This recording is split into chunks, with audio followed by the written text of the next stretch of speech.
Okay. Gex the Gecko is a side-scrolling game for PS1 starring Gex, who is an anthropomorphic gecko which makes weird jokes, has 80s slang, and a weird-looking game sprite. Gex is one of those games that makes you want to say, what was you actually doing? Like, I do not know how the hell to explain this. First off, let me state that the game had a good opener, especially for PS1 no less. Doesn't look choppy and has some great graphics. Like, look. It all started so simply. I had just finished my usual morning routine of nude funkercise, fired up the Barca Lounger, grabbed a quick bite to eat, and prepared to watch some serious tubes. Little did I know, my snack was sent by Rez.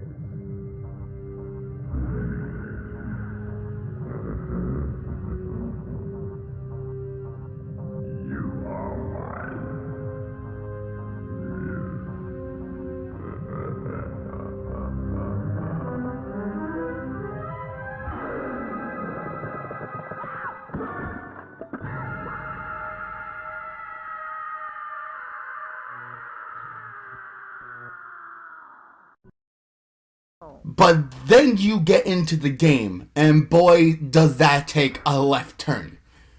The overworld itself seems fine, but when I first booted the game up, I was like, what the actual fuck is going on here? Where do I go? And where do I jump to end this existence right this fucking minute? I figured out where to go, but it first tells you to go to a TV to get into a damn level. Then you do it and go to another world to go into another TV to get into the actual level. I respect where you're going with this character, but hell, we do not need all these damn TVs. Anyway, we finally get ourselves into a level, and one thought ran through my mind. The fuck is this? Is this 3D, 2D, or no D?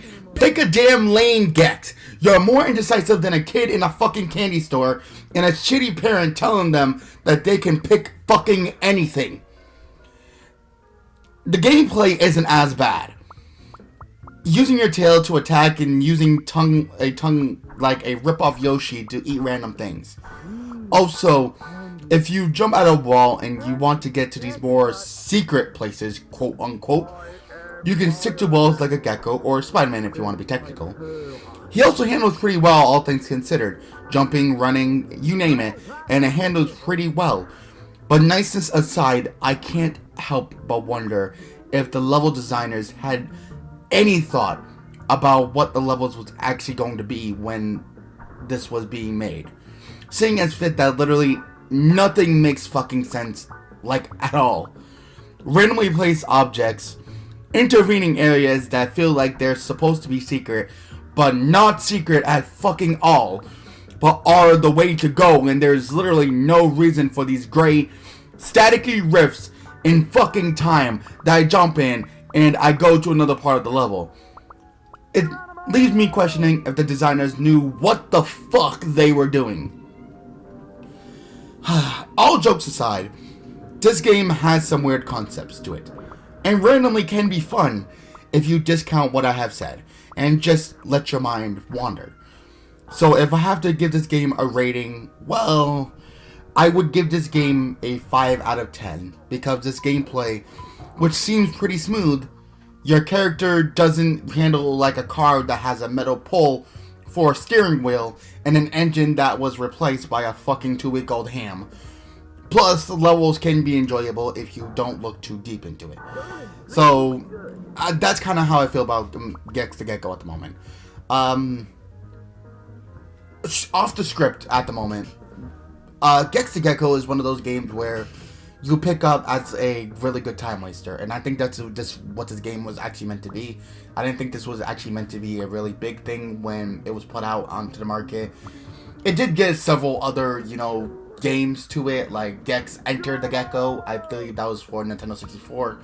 I did play that game once before, And to be honest, it actually did handle pretty well. The game looked really good, and its 3D animations did seem pretty well. But this game just couldn't make up its mind, because you went from 2D to 3D. Gex looks 3D, but he's not 3D, and he's on a 2D background, which makes me already want to vomit itself. So to be honest, I can't really give it up for that. The backgrounds don't look too bad. It's just that some of the things that are put here just doesn't make too much sense. So would I say this would be something good for someone to grab? But actually, to be honest, yes, I would. Because, again, as I said, it's a really good time waster. I think it's a game where you can just sit back, turn your mind off, and just get into a game just to do random shit. So I think that's it for my Gex the Gecko intervening here. So, thank you guys so much for watching. I hope everyone enjoyed my game review today of Gex the Gecko. What do you think? Would you buy Gex the Gecko if it was presented to you? Would you play it, and would you enjoy it? You know, let me know. I didn't go too far into every level, because I really don't like to do that. I like to really talk about the backgrounds, you know, how the character controls, how it handles, and then base that from basically everything else. So, in all honesty,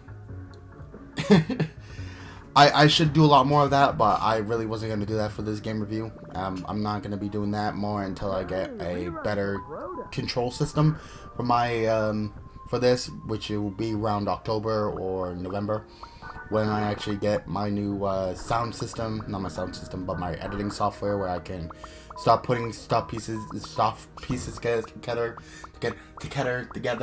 so that I can make sure that things look a lot more smoother. So, but I did want to get this out because I do love to do game reviews. I love to review games from the past and, you know, give out my take on the games. So I just hope you guys enjoyed it. Thank you guys so much for watching, and I hope everyone has a wonderful rest of their day. So thank you guys so much, and I'll see you guys in the next episode, which will be actually later on today, because I'm going to be doing a live stream later on today. So hope you enjoyed that. But until then, thank you guys so much for watching. Good gaming, happy hunting, and I'll see all you Dragon Links back inside the world of game reviews. Hope you guys enjoyed, and I'll see you guys next time for some more D.Dragon action. Peace.